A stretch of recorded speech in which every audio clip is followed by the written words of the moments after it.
আসসালামু আলাইকুম। মোহাম্মদ ইফতেখার স্বাগত জানাচ্ছি এনটিভির মধ্যরাতের খবরে। ক্রাউন সিমেন্ট শিরোনাম দেখছিলেন, এবার চলে যাব পুরো খবরে। গণভোট অধ্যাদেশ ২০২৫-এর চূড়ান্ত অনুমোদন দিয়েছে অন্তর্বর্তীকালীন সরকারের উপদেষ্টা পরিষদ। জাতীয় নির্বাচনের দিন ভিন্ন রঙিন ব্যালটে একটি প্রশ্নের উপর গণভোটের রায় দেবেন ভোটাররা। যদি কোনো কেন্দ্রে গণভোট বাধাগ্রস্ত হয়, সেক্ষেত্রে সংখ্যাগরিষ্ঠ ভোট কেন্দ্রের ফলাফলের ভিত্তিতে চূড়ান্ত ফলাফল ঘোষিত হবে বলেও জানান আইন উপদেষ্টা আসিফ নজরুল। রিপোর্টে জানাচ্ছেন শফি মাহমুদ সাগর।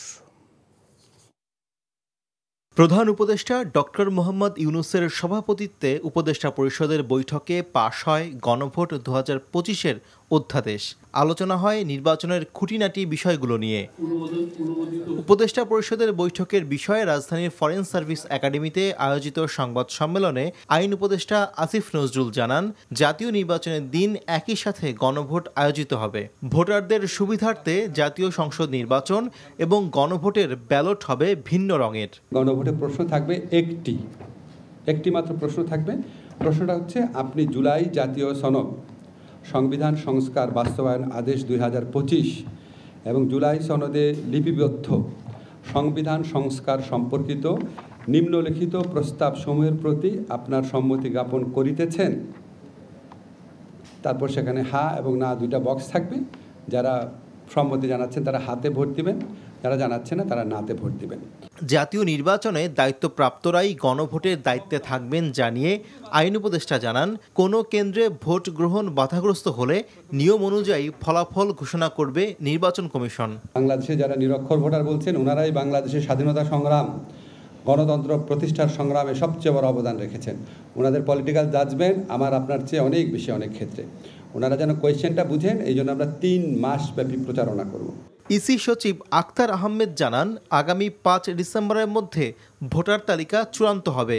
গণভোটে অংশ নিতে পারবেন প্রবাসীরাও। প্রবাসী যারা আছেন বা আপনার দেশে যারা সরকারি চাকরিজীবী এবং নির্বাচনী কর্মকাণ্ডে যারা জড়িত থাকেন বা আইনি হেফাজতের যারা আছেন, তারা এবার ইন কান্ট্রি পোস্টাল ব্যালট ভোটের আওতায় তারা ভোট দিতে পারবেন। ত্রয়োদশ জাতীয় সংসদ নির্বাচন ও গণভোট উভয় ক্ষেত্রেই পোস্টাল ব্যালট থাকলেও সাংবাদিকরা পোস্টাল ব্যালটে ভোট দিতে পারবেন না বলেও জানান ইসি সচিব। শফি মাহমুদ সাগর, এনটিভি নিউজ, ঢাকা। রাজনীতির সঙ্গে জড়িত কাউকে নির্বাচন পর্যবেক্ষণ কাজে নিয়োগ দেয়া যাবে না বলে জানিয়েছেন প্রধান নির্বাচন কমিশনার AMM নাসির উদ্দিন। মঙ্গলবার নির্বাচন ভবনে ৪০টি নির্বাচন পর্যবেক্ষক সংস্থার সঙ্গে সংলাপের সূচনায় কথা জানান তিনি। বলেন, পর্যবেক্ষকদের চোখ দুষ্ট হলে নির্বাচন সুষ্ঠু হবে না। তাই পর্যবেক্ষক সংস্থাগুলোর রিপোর্ট স্বচ্ছ হতে হবে বলে জানান সিইসি। রিপোর্ট করছেন ফাহাদ মোহাম্মদ। আসন্ন জাতীয় নির্বাচন যত ঘনিয়ে আসছে ততই বাড়ছে নির্বাচন কমিশনের তৎপরতা।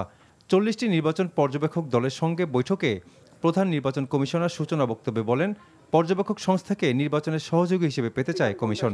রাজনীতির সঙ্গে জড়িত কাউকে নির্বাচন পর্যবেক্ষক কাজে নিয়োগ দেওয়া যাবে না বলে জানান সিইসি। আমরা আপনাদেরকে সহযোগী হিসাবে পেতে চাই।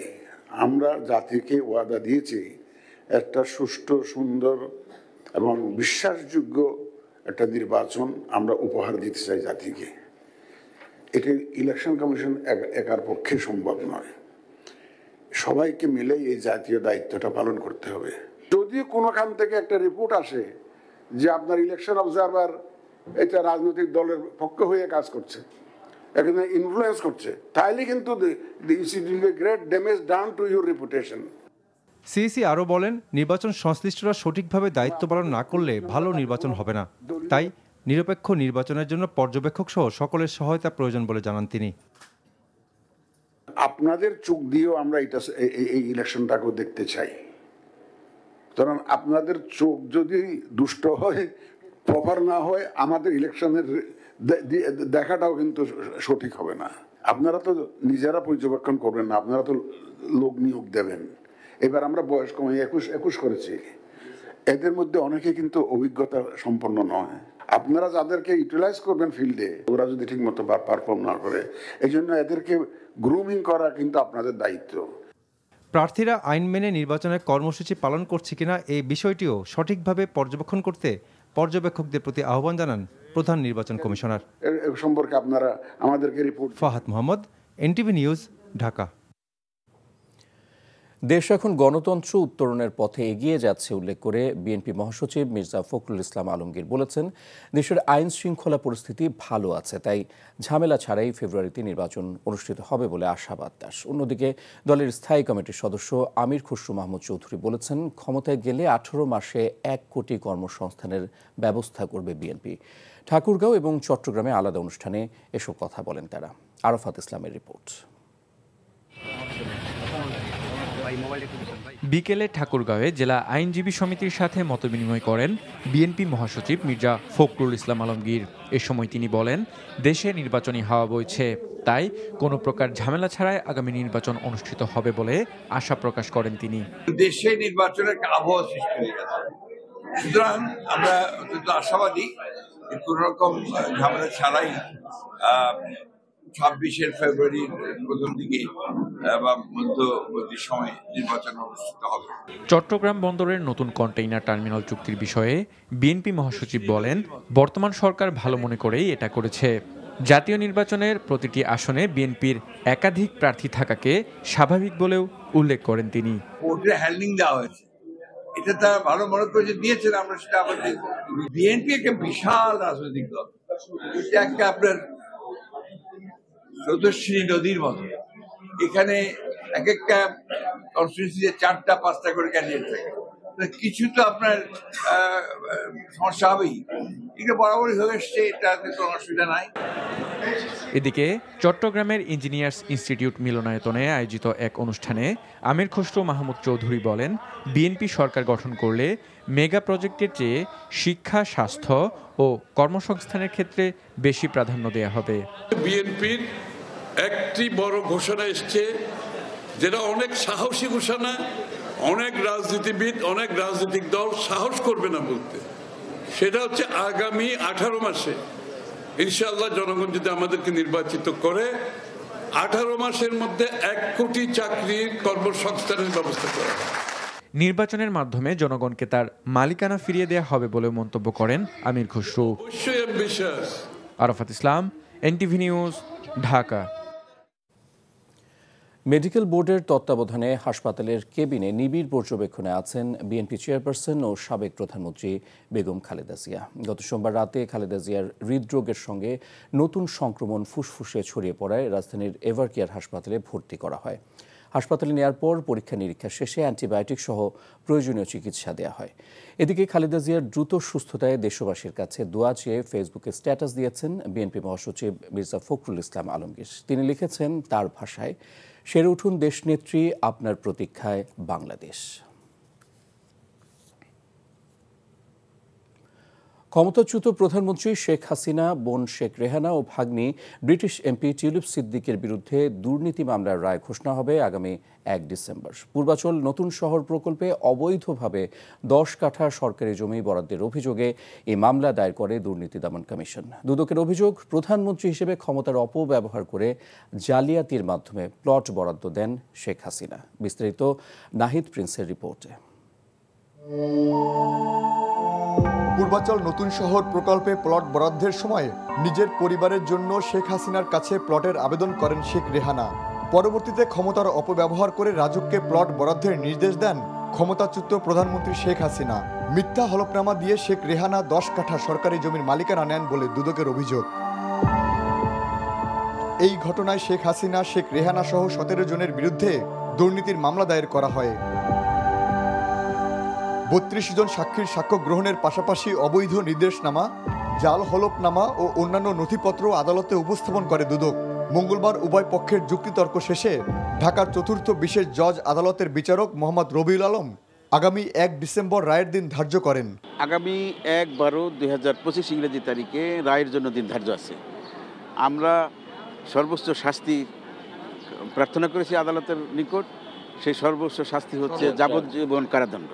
সাক্ষীদের জবানবন্দিতে উঠে আসে মায়ের নামে প্লট বরাদ্দ নিশ্চিত করতে তৎকালীন প্রধানমন্ত্রীর উপর চাপ প্রয়োগ করেন ব্রিটিশ এমপি টিউলিপ সিদ্দিক।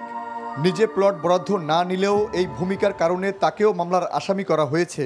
ওনার খালা শেখ হাসিনা এবং খালাতো ভাই বোনেরা প্লট পেয়েছেন, তখন উনি তার ওনার খালাকে উনি চাপ সৃষ্টি করলেন, মানে বিশেষ ক্ষমতা বলে যে আমার মা ভাই এবং বোনকেও দিতে হবে।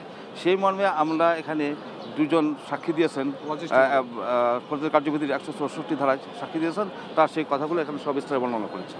এ মামলায় এখন পর্যন্ত গ্রেপ্তারকৃত একমাত্র আসামি রাজুকের সাবেক কর্মকর্তা খুরশিদ আলম। তার আইনজীবী আদালতে যুক্তিতর্কে বলেন, তিনি একজন সরকারি কর্মকর্তা হিসেবে ঊর্ধ্বতনের আদেশ পালনে বাধ্য ছিলেন। Nahid Prince, NTV news, Dhaka. 47তম BCS এর লিখিত পরীক্ষার তারিখ পেছানোর দাবিতে আন্দোলনকারীদের সঙ্গে পুলিশের সংঘর্ষ ঘটেছে। মঙ্গলবার বিকেল 4:30টার পর শাহবাগে অগ্রসর হতে চাইলে বাধা দেয় পুলিশ। এক পর্যায়ে পুলিশ ও পরীক্ষার্থীদের মধ্যে সংঘর্ষ হয়। পরিস্থিতি নিয়ন্ত্রণে পুলিশ লাঠিচার্জ, জলকামান ও সাউন্ড গ্রেনেড নিক্ষেপ করলে বিক্ষোভকারীরাও ইট পাটকেল ছোড়ে। এই ঘটনায় অন্তত 4 জন শিক্ষার্থী আহত হয়েছে। এর আগে দুপুরে কেন্দ্রীয় শহীদ মিনার থেকে বিক্ষোভ মিছিল নিয়ে রাষ্ট্রীয় অতিথি ভবন যমুনার দিকে রওনা হয় তারা। শাহবাগে পৌঁছানোর পর পুলিশি বাধার মুখে সেখানেই অবস্থান নেন আন্দোলনকারীরা। এরপর সন্ধ্যায় দ্বিতীয় দফায় পুলিশের লাঠিচার্জ ও সাউন্ড গ্রেনেডে ছত্রভঙ্গ হয় বিক্ষোভকারীরা। এ ঘটনায় পুলিশ সতর্ক অবস্থানে রয়েছে।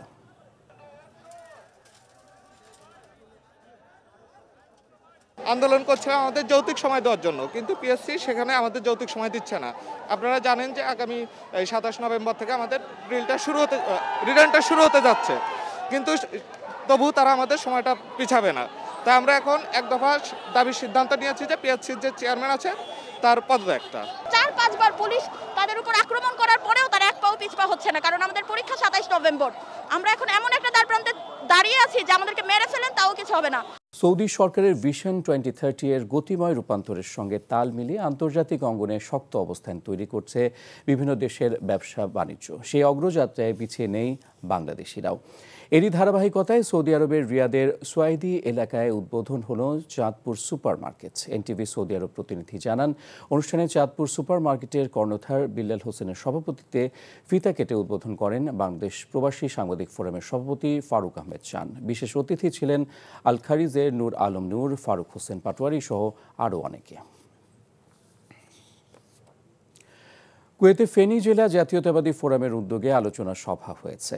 মোহাম্মদ হানিফ ভুঁইয়া ও সাইদ আহমেদের যৌথ সঞ্চালনায় অনুষ্ঠানের সভাপতিত্ব করেন মোয়াজ্জেম হোসেন। অন্যতম আকর্ষণ ছিল ফেনী জেলা বাংলাদেশ জাতীয়তাবাদী ছাত্রদলের সাধারণ সম্পাদক মোহাম্মদ মোর্শেদ আলম মিলন। প্রধান অতিথি ছিলেন মাহফুজুর রহমান মাহফুজ। প্রধান বক্তা ছিলেন হাজী মোহাম্মদ শওকত আলী। বিশেষ অতিথি ছিলেন চন্নু মোল্লা, আব্দুল কাদের মোল্লা, ইলিয়াস চৌধুরী মনির, আহমেদ মনির, হাজী মোহাম্মদ ইকবাল হোসেন সহ অনেকে।